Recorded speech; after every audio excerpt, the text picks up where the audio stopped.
saya Nur Aini Dwi Adelia dari Prodi BKPI semester 4. Di sini saya akan menjelaskan tentang perkembangan teori karir periode kontemporer.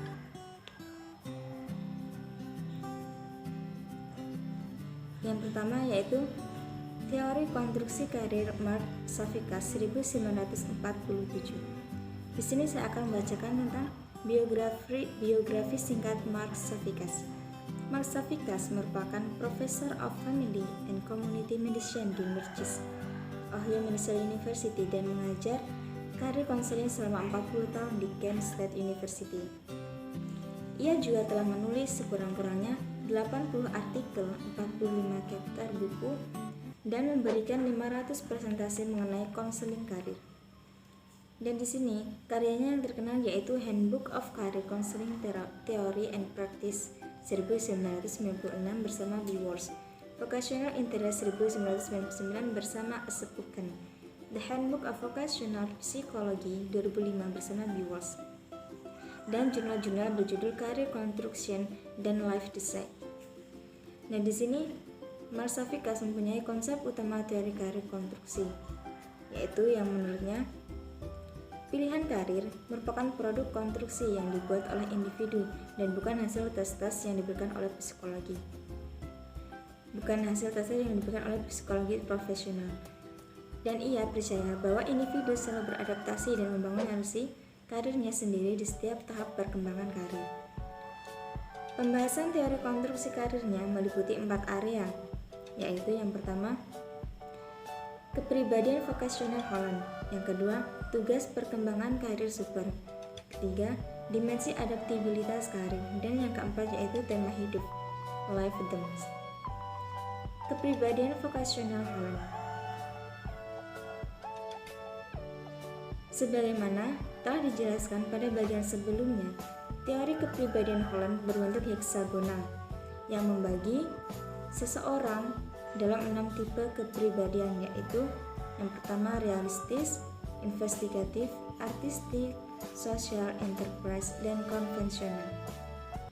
Dalam pandangan Safikas, teori Holland ini tidak bersifat permanen, namun dinamis dan bisa berubah, yang berarti minat seseorang juga bersifat adapun, bisa berubah-ubah. Yang dulunya seperti menjadi dokter, sekarang berbeda. Berbeda dengan perspektif Holland yang menyatakan bahwa tes kepribadian ini bertujuan untuk mengukur skor seorang dan dibandingkan dengan yang lainnya. Safikas justru sangat menekankan agar konselor tidak menggunakan hasil tes kepribadian Holland untuk memprediksi masa depan konseling. Berikut 6 tipe kepribadian dalam pandangan teori konstruksi karir. Di sini saya akan menjelaskan tentang 6 kepribadian tipe-tipe konseling. Yang pertama yaitu realistis. Realistis itu yaitu dia dominan dengan penggunaan fisik. Dia lebih suka menggunakan fisik untuk melakukan aktivitas sehari-harinya seperti bongkar pasang mesin, perbaikan atap rumah, minat berkebun, dan aktivitas lainnya yang dominan dengan penggunaan fisik. Yang kedua yaitu investigatif. Investigatif yaitu dia lebih suka ilmu atau lebih suka sains. Contohnya seperti senang menyelesaikan masalah dan membaca buku. Yang ketiga yaitu artistik. Artistik yaitu lebih suka dengan ekspresi atau seperti membaca lukisan, musik, memasak, panggung teatrikal.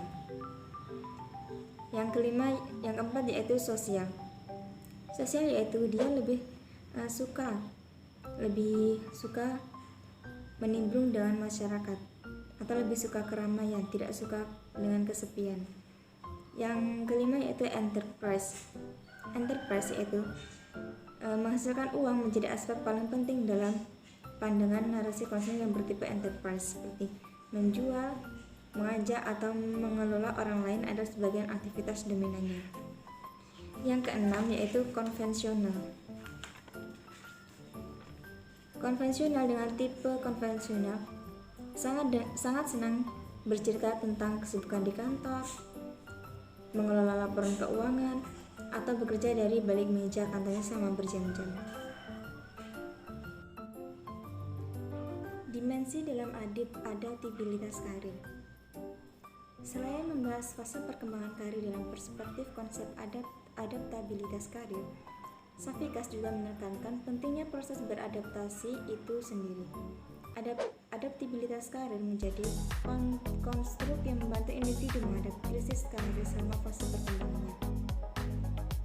Safikas dalam Nusa 2010 menjabarkan 4 dimensi dari adaptabilitas karir yang mempresentasikan kesiapan kemampuan adaptasi seseorang, yaitu yang pertama perhatian. Saat individu memberikan perhatian lebih pada karirnya, maka dengan senang hati akan mempersiapkan segala kemungkinan yang terjadi akibat pilihan karir maupun perubahan eksternal. Dalam menguatkan dimensi perhatian konselor dapat membantunya agar lebih optimis, menatap masa depan, melihatnya dengan lebih detail, dan meningkatkan keterampilan merancang atau planning skill.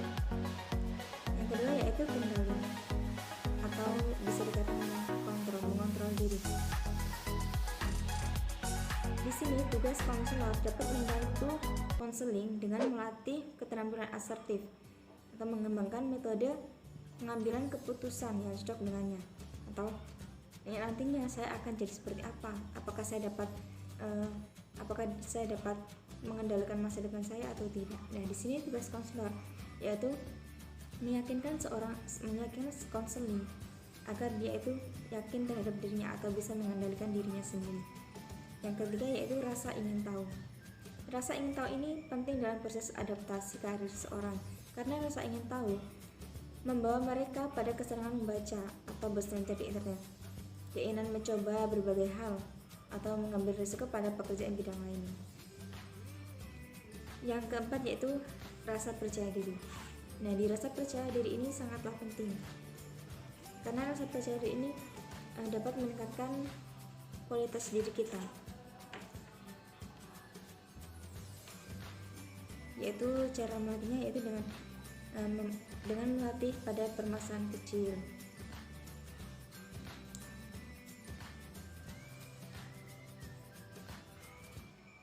Itulah tadi 4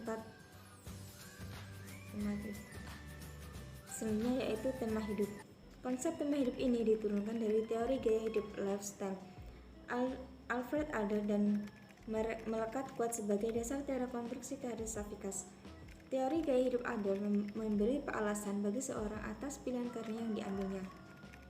Bagi Adler, gaya hidup yang sehat dalam karir adalah di saat individu memberikan makna bagi orang lain melalui uluran tangannya dan bukan memanipulasi mereka demi uang atau jabatan.